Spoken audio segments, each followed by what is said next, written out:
नर्मदा के कंकड़ में, हैं? अपनी अपनी कैसी भी कथा हो, कथा में कुतर्क नहीं। बोले क्या? दृष्टांत कुशलो धीरो वक्ता कार्योत निष्प्रिया। उसके बाद जब कथा प्रारंभ हो तो लोग प्रायः पूछा करते हैं, महाराज अब तो भूखे भजन न होए, गोपाला ले लो अपन। हाँ, पहले क्या होता था कि लोग निराहार रहा करते थे, प्रातः काल से लेकर के सायं पर्यंत तक कुछ फलाहार लिया करते थे। आजकल भगवान ऐसे परीक्षित मिलते हैं, आए दिन हम लोगों की भेंट होती रहती है। कथा तो सुनेंगे, बैठेंगे इधर पर, क्या बना है आज भोजन में? वही बनाना, मैं ये नहीं खाता। अरे महाराज, खाने के लिए कथा सुन रहे हो क्या? खाना तो हर दिन चलता रहेगा। भोजनम तु वरम मन्ने कथा श्रवण कारकम नोपवासम वरम प्रोक्ता कथा विघ्न करो यदि। भोजन के लिए कथा नहीं, हम शरीर चलाने के लिए भोजन करते हैं। कुछ लोग तो ऐसे हैं कि बोले शरीर भोजन के लिए, भोजन के लिए शरीर नहीं है, हैं? 3 बार भोजन भजन 1 बार, ऐसे भक्त होते हैं। भजन तो 3 बार करते हैं, भोजन तो 3 बार, सुबह दोपहर शाम, और भजन 1 बार भी नहीं। 3 बार भोजन भजन 1 बार, उसमें भी आते हैं झंझट हजार। 3 बार भोजन भजन 1 बार, उसमें भी आते हैं झंझट हजार। 3 बार भोजन 1 बार, इसमें भी आते हैं संकट हजार। 3 बार भोजन भजन 1 बार, उसमें भी आते हैं संकट हजार। ओ मन मेरा कहता है गंगा नहाऊं, मन मेरा कहता है गंगा नहाऊं, मन मेरा कहता है गंगा नहाऊं, गंगा नहाऊं, गंगा नहाऊं, गंगा नहाऊं, हाँ गंगा नहाऊं, ओ गंगा नहाऊं, यमुना नहाऊं, गंगा नहाऊं, हाँ यमुना नहाऊं। जाते जाते हो जाते जाते रास्ते में चढ़ गया बुखार, इसमें भी आते हैं संकट हजार। 3 बार भोजन भजन 1 बार, उसमें भी आते हैं संकट हजार।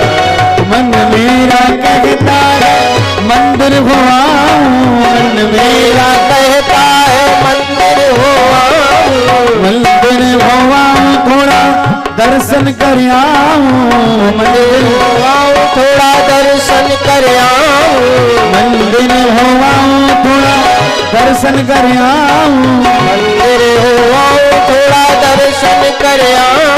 हो जाते जाते मंदिर के लग गए द्वार, इसमें भी आते हैं झंझट हजार। 3 बार भोजन भजन 1 बार, उसमें भी आते हैं झंझट हजार।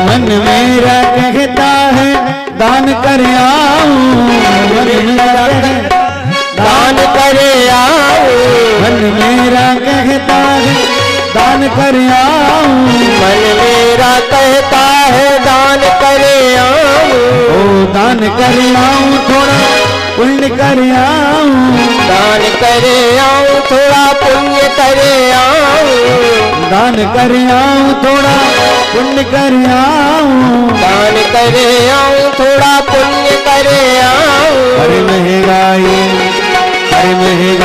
ज्यादा है, बड़ा परिवार, इसमें भी आते हैं झंझट हजार। 3 बार भोजन भजन 1 बार, उसमें भी आते हैं झंझट हजार। ओ मन मेरा कहता है पूजा कर आऊं, मन मेरा कहता है पूजन करे आओ। मन मेरा कहता है पूजा कर आऊं, मन मेरा कहता है पूजा करे आओ। ओ पूजा कर आऊं थोड़ा भजन कर आऊं, पूजा करे आओ थोड़ा भजन करे आओ। पूजा कर आऊं थोड़ा भजन कर आऊं, पूजा करे आओ थोड़ा भजन करे आओ। ओ जपते जपते माला जपते जपते माला अगर इस तरह इसमें भी आते हैं झंझट हजार। 3 बार भोजन भजन एक बार, उसमें भी आते हैं झंझट हजार। ओ 3 बार भोजन भजन एक बार, उसमें भी आते हैं झंझट हजार। 3 बार भोजन भजन एक बार, उसमें भी आते हैं झंझट हजार। ओ उसमें भी आते हैं झंझट हजार, उसमें भी आते हैं झंझट हजार। बोल वृंदावन बिहारी लाल लाल की जय। हाथ उठाओ पूरे काम बने अधूरे, जय जय श्री राधे। महाराज भोजन से समझौता कोई करना नहीं चाहता है। 3 बार भोजन भजन एक बार, उसमें भी आते हैं झंझट हजार। ये सब झंझट ही है महाराज।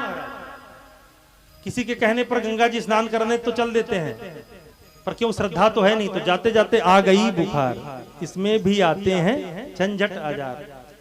घर के या किसी को देख करके प्रतिदिन मंदिर की श्रद्धा हो गई और श्रद्धा थोड़ा कमजोर है तो जाएंगे, पर जाते जाते लग गए की बाढ़, इसमें भी आते हैं झंझट हजार।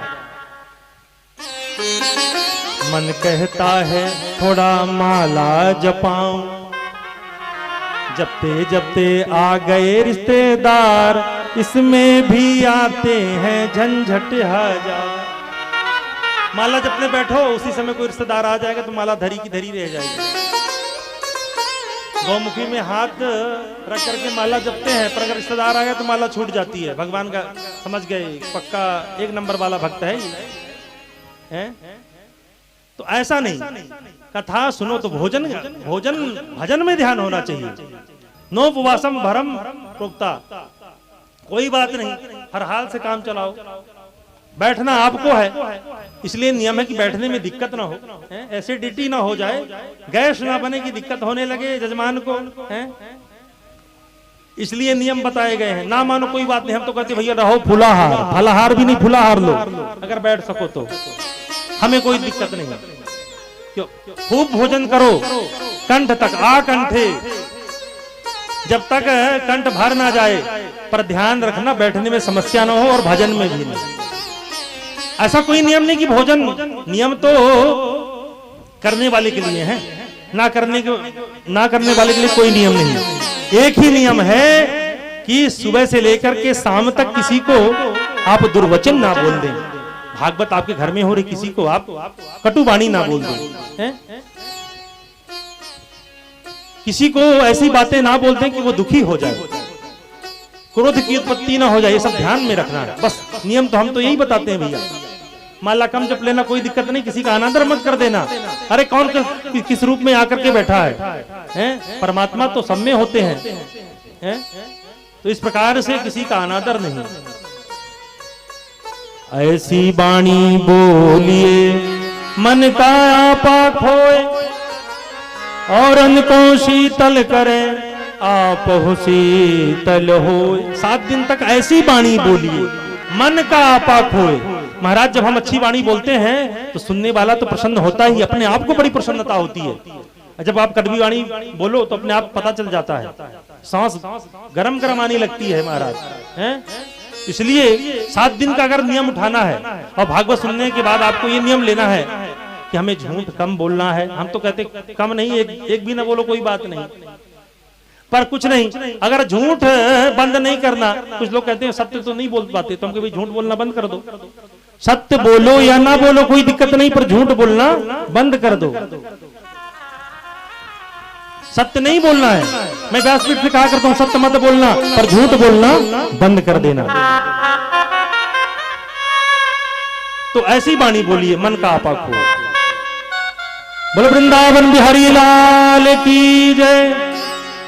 बड़े नियम है, कभी समय रहा तो इसकी चर्चा अपन करेंगे। आइए प्रथम स्कंद में प्रवेश करते हुए श्री व्यास जी को स्मरण करते हैं।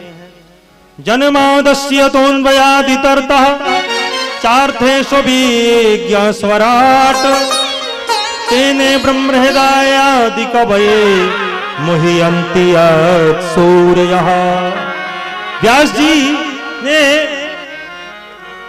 भागवत के प्रथम स्कंद में स्मरण करते हुए बोले जन्मादस्य तोन्वयादितर्तः चार्थेषु विज्ञ स्वराट।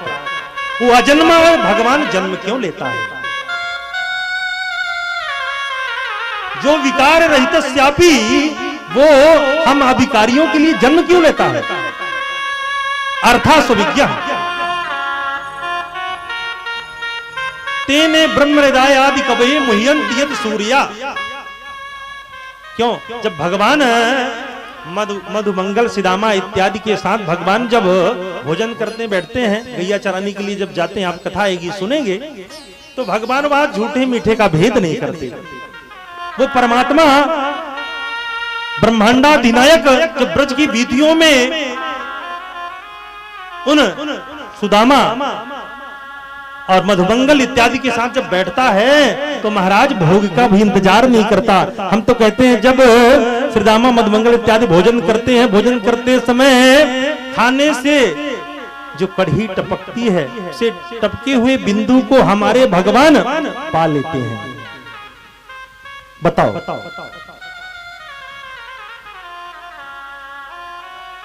ब्रह्मा बाबा भी देख करके आश्चर्यचकित रह जाते हैं, उनकी भगवत्ता को व्यामोहित हो जाते हैं। उनको लगता है, शंका हो जाती है कि भगवान, अरे जिसको वेद के माध्यम से ब्राह्मण लोग मना करके हार जाते हैं। नाभ्या आसीदंत आभ्या नाभ्या नाभ्या, हे परमात्मा आभ्या आकर के भोग लगाओ। हम लोग सभी कहा करते हैं तुदीयम वस्तु गोविंदम तुभ्यमेव समर्पयेत ग्रहण संको भूत्वा प्रसीद परमेश्वर। प्रसन्नता से पाओ। राम प्रसादी पा में रुचि रुचि भोग लगा में माताएं कहा करती थी, बड़े प्रेम से पाओ। उसके बाद भी परमात्मा तो अंतर प्रेम को पहचान लेता है। वाणी के प्रेम को हम लोग सुन के प्रमुदित होते हैं, प्रसन्नचित्त हो जाते हैं। परमात्मा वाणी से तो ठीक है, कहना ही चाहिए भगवान का नाम, पर अंतर हृदय से भी स्वच्छ होना चाहिए। ब्रह्मा जी से गलती हो गई, धाता अब विस्मृता। बड़ा सुंदर निरूपण है, कभी समय रहा तो इसकी व्याख्या करेंगे। और दूसरे श्लोक में कहा धर्म प्रोजित कैतवोत्र परमो नितमस्सजानां शताम वेद्यं वास्त्रमत्र वस्तुतिव शिवदम तापत्रयोन्मूलनम। अरे धर्म प्रोजित कैतवोत्र परमा नितमस्सराणां शताम। धर्म से ओतप्रोत ग्रंथ है। जब धर्म अधर्मियों द्वारा जब धर्म सताया जाता है तो धर्मं किं शरणं गता, ये धर्म किसके शरण में जाता है? धर्मा प्रोजित कैतवोत्र। अथवा जब हम व्यवहारिक जीवन में किसी कपटी व्यक्ति को पसंद नहीं करते हैं, भगवान का जब आप भजन करो, भगवान का कीर्तन करो, भगवान की भागवत रूपी गंगा के प्रवाह में जब अवगाहन करो, तब महाराज निष्कपट होकर के बैठना, निष्कपटता से करना। क्योंकि कैतवः, कैतव कहते हैं कपट को संस्कृत में। धर्मा प्रोजित कैतवो, ऐसे कपट रहित व्यक्ति को भागवत में आदर है। नितमस्सराणां शताम। नितमस्सर माने मत्सर रहित। मत्सर का मतलब मत्तः अग्रे सरति यस्सा निर्मत्सराणां शताम। मत्सर आप समझते होंगे, एक होता है मच्छर, मच्छर जो बाहर से काटता है,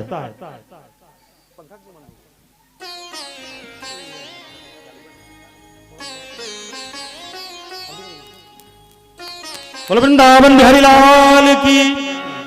हाथ उठाओ, पूरे काम बने अधूरे, जय जय श्री राधे। तो इसलिए बंधुओं, नित मत्सराणाम शताम, भगवान की कथा श्रवण करने के लिए अगर बैठना तो नितमस्तर होकर के। नितमस्तर मतलब आप समझ नहीं पाए लगता है। नितमस्तर का मतलब है हमें और आपको यह लगता है, क्या लगता है कि हम दुखी। मैंने प्राय निवेदन करके कल बताया कि पड़ोसी भी ना बढ़े,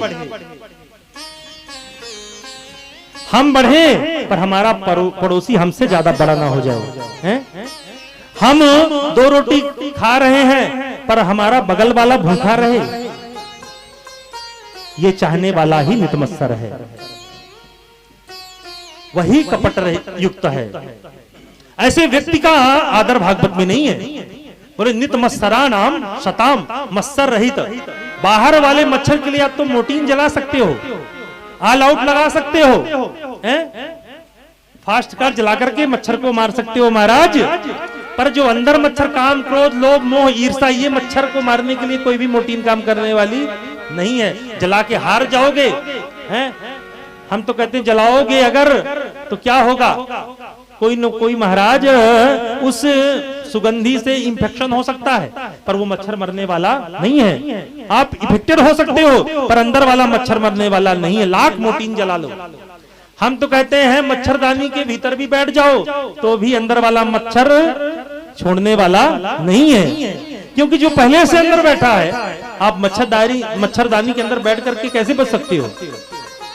जिसके जीवन में भगवान गोविंद की कथा बैठ जाए वो व्यक्ति नित मत्सर हो जाता है। ऐसे व्यक्ति का आदर है, सम्मान है। और बाबा तुलसी भी कहते हैं, प्राय हम लोग गाया करते हैं, निर्मल मन जन सो मोहि पावा, हो निर्मल मन जन सो मोहि पावा, मोहि कपट छल छेद न भावा, मोहि कपट छल छेद न भावा। वृंदावन बिहारी लाल जय। निर्मल मन जन सो मोहि पावा। बोले क्या नहीं भावा? बोले मोहि कपट छल छिद्र न भावा, अथवा जो कपट रहता वो मुझे नहीं पावा, मुझे पा नहीं सकता है। इसलिए निर्मल मन, नीर मने जल, जल की तरह स्वच्छ मन को अगर रखोगे तो परमात्मा मिल जाएगा। बंधे हुए खींचे हुए चले आएंगे, परमात्मा तो दौड़ते हुए चला आएगा। पर मन नीर की तरह, निर्मल जन मन सो मोहि पावा। मोहि कपट, कैतव और कपट एक ही शब्द है। मोहि कपट छल छिद्र न भावा, निर्मल जन मन सो मोहि पावा। परमात्मा को पाने का नियम बाबा ने लिखा दिया, नोट कर लो। पाना है तो नीर की तरह। हम लोग सभी उपाय पूछते हैं ना किसी पंडित के पास जाकर के, भैया इस उपाय से क्या होगा, इस उपाय से। परमात्मा को पाने का नियम, निर्मल मन जन सो मोहि पावा। मन जिसका नीर की तरह हो जाए, मीरा के जैसे हो जाए, हैं? कालिदास के जैसे हो जाए, तुकाराम जैसा हो जाए, नीर के जैसे मन, तो परमात्मा मिल जाता है। निगम कल्प तरोर गलितं फलम, सुख मुखाद्रव संयुतम, पिबत भागवतम रसमालयम, मुहुर्हो रसिका भुवि भावुकाः।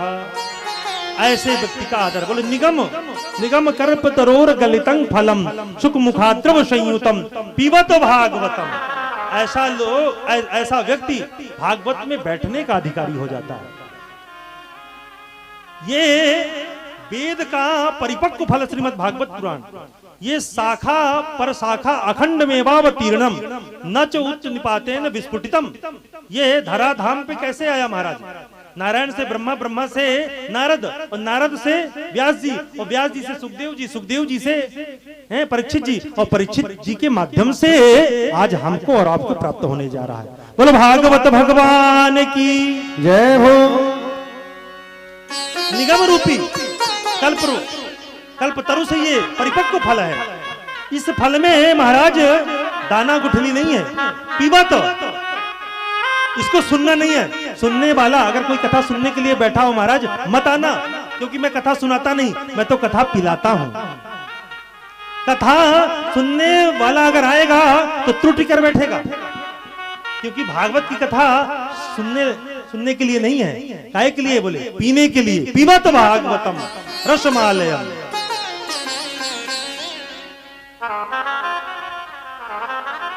कथा सुनने अगर आप सुने, लोग कहा करते हैं कि हम महाराज सुनते तो बहुत हैं, इस कान से सुनते इससे निकाल देते हैं।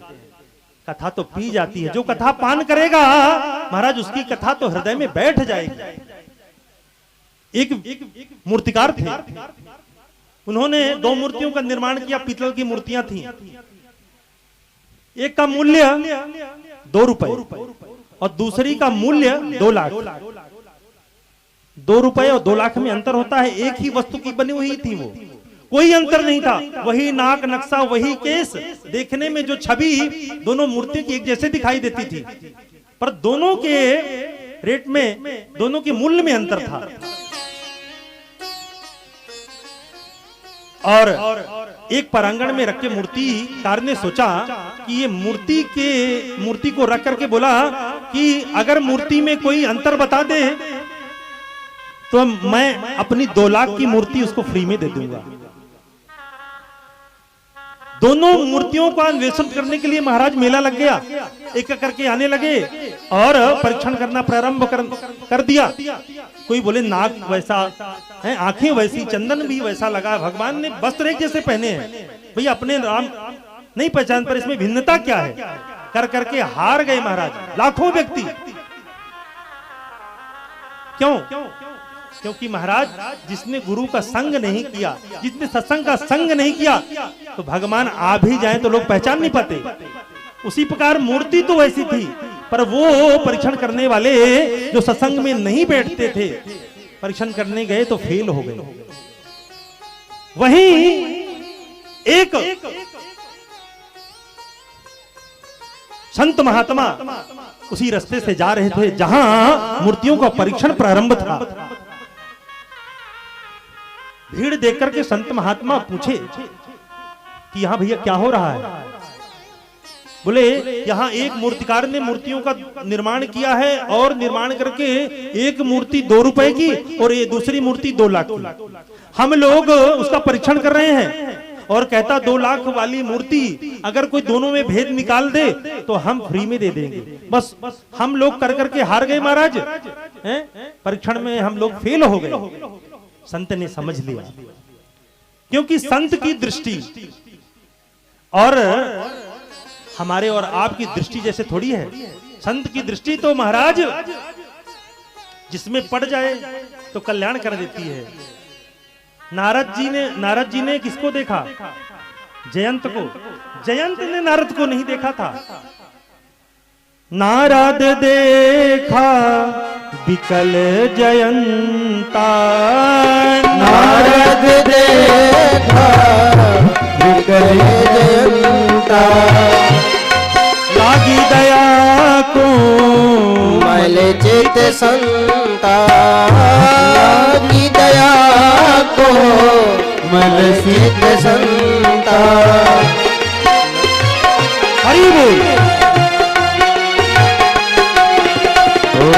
जय सिया राम, जय जय सिया राम, जय सिया राम, जय जय सिया राम, ओ जय सिया राम, जय जय सिया राम।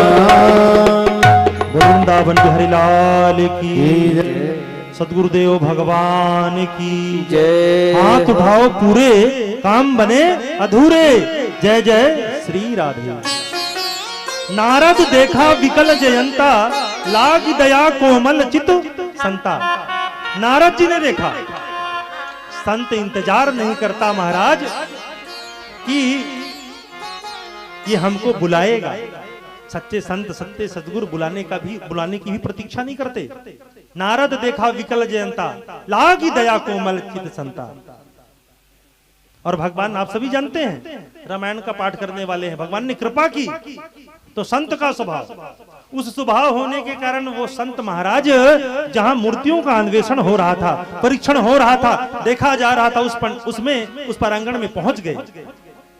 जाकर के देखा बड़ी भीड़ इकट्ठा है, अपना प्रयास करके सभी लोग हार गए हैं और संत महात्मा पहुंचे, भैया मुझे भी जरा देखने दो, मैं भी देखूं, भगवान की मूर्ति है, मेरा भी दर्शन करने का नंबर कब आएगा, मेरा भी अधिकार है, मैं भी दर्शन करना चाहता हूं। तो वहां लोग खड़े थे, उन्होंने कहा महाराज हम लोग दर्शन कर चुके हैं, अब आप ही बाकी रह गए हैं। अरे यहाँ दर्शन करने के लिए नहीं, यहाँ मूर्तियों का परीक्षण चल रहा है। बोले कैसा? बोले एक मूर्ति 2 रुपए की, दूसरी 2 लाख की, इसमें अंतर निकालने वाले को दूसरी मूर्ति फ्री में मिलेगी। हम लोग दर्शन करने के लिए नहीं आए हैं, हम लोग मूर्ति का परीक्षण करके ये 2 लाख वाली मूर्ति है ना, इसको लेने के लिए आए हैं। संत समझ गए, जो भगवान में भी धन का दर्शन करे वह भक्त नहीं, जो मूर्ति में भी भगवान का दर्शन करे भक्त वह है। हम लोग कभी कभी मूर्तियों में, ये इतने की मूर्ति कितनी सुंदर, अरे भगवान आप मूर्ति को मूर्ति मत मानना, क्योंकि प्रतिष्ठा के बाद वह मूर्ति भी क्या हो जाती है, भगवत तुल्य हो जाती है। हम चित्रकूट धाम जाते हैं, वृंदावन धाम जाते, वहां मूर्ति विराजमान है, वहां कह देना कि भैया कितनी सुंदर मूर्ति है, वो गोसाई लोग महाराज मंदिर से बाहर कर देंगे, क्योंकि हमारे बांके बिहारी तो वहां भोजन भी कर लेते हैं। न जाने कौन से गुण पर दयानिधि रीझ जाते हैं, न जाने कौन से गुण पर दयानिधि रीझ जाते हैं, न जाने कौन से गुण पर दयानिधि रीझ जाते हैं। न जाने कौन से गुण पर दयानिधि रीझ जाते हैं, न जाने कौन से गुण पर दयानिधि रीझ जाते हैं। हरि बोल भागवत भगवान की।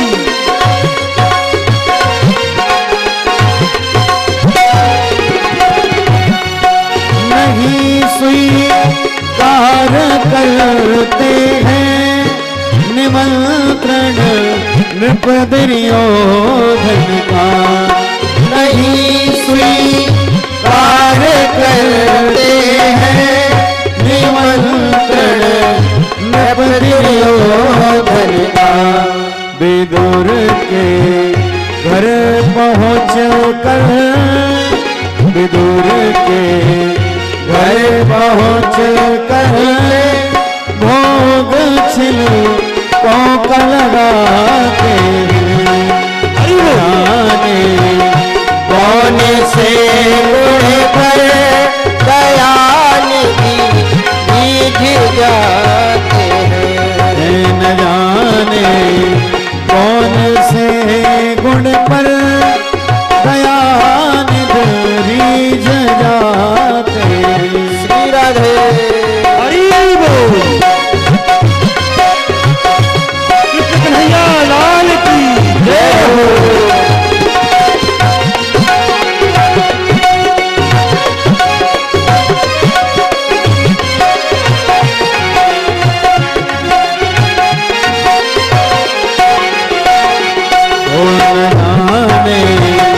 कौन से गुण पर